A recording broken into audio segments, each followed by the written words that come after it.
Hello again. If you talk to any normal person, by which I mean people in the supermarket, post office, or in the street, rather than journalists and members of parliament, and ask them what concerns them at the moment in their lives, I seriously doubt if a single one of them would reply that it is the situation in Donetsk and what Russia's intentions are towards Kiev.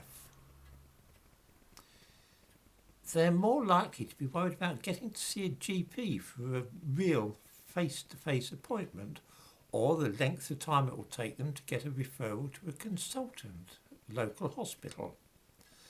Some might be concerned about immigration and the fact that green fields near them are being concreted over to build more houses for all the people now entering the country. Then again, crime and unemployment are perennial worries. Anxiety about inflation, fuel prices, the rise in national insurance contributions, the abolition of the triple lock on old age pensions, all these concern people in Britain greatly. Boris Johnson and his chums, Home Secretary Priti Patel for instance, are far more worried about Ukraine and Russia.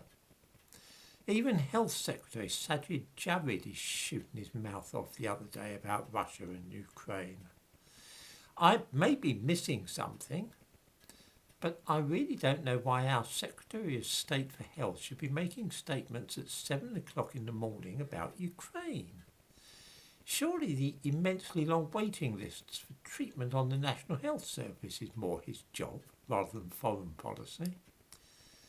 The day before that, Home Secretary Priti Patel was shooting her mouth off about Russia and Ukraine as well.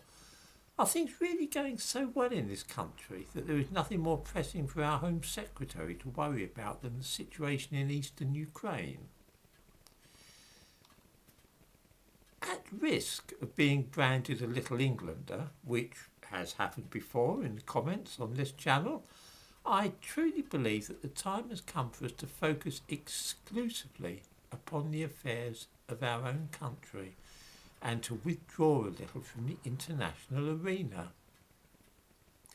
I'm sure there's something to be said for both Russia's view of what is happening in Ukraine and also for the Ukrainian perspective as well. But unfortunately, I could not personally give a stuff what happens in Donetsk, and I wish that the Prime Minister and the Cabinet could be persuaded to share my own view of the matter.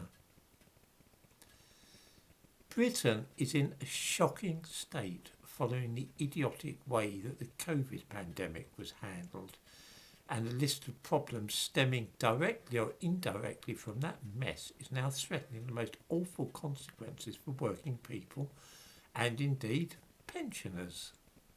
Everybody really. I've already mentioned some of these. There is enough there to keep our Cabinet fully occupied, day and night, for the rest of this Parliament. But no, they would rather talk about Russia, climate change, and anything else, and all other manner of things about which they can do precisely nothing. It is not difficult to see why this should be. When Priti Patel promised to tackle illegal immigration, it was of course an utter fiasco, and illegal immigration promptly shot up. In the same way, since Sajid Javid took over being Health Secretary, he has promised all kinds of wonders to us, but things are worse now than when he took over the job. The same applies to Rishi Sunak at the Exchequer. The truth is that these characters make a frightful mess of their real responsibilities, and it's very obvious to all of us when they screw up, because we can see the results in our own lives. We know that prices are soaring and that inflation is picking up, and we know that that is the government's fault. The same thing goes for the way the NHS is damaged by the COVID business, and also the thousands of illegal immigrants whom the Home Secretary really should have kept out of the country.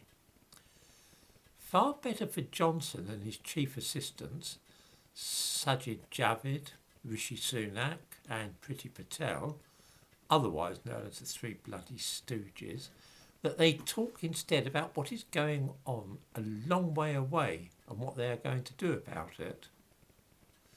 At least that way they can pretend they are actually doing some good in the world.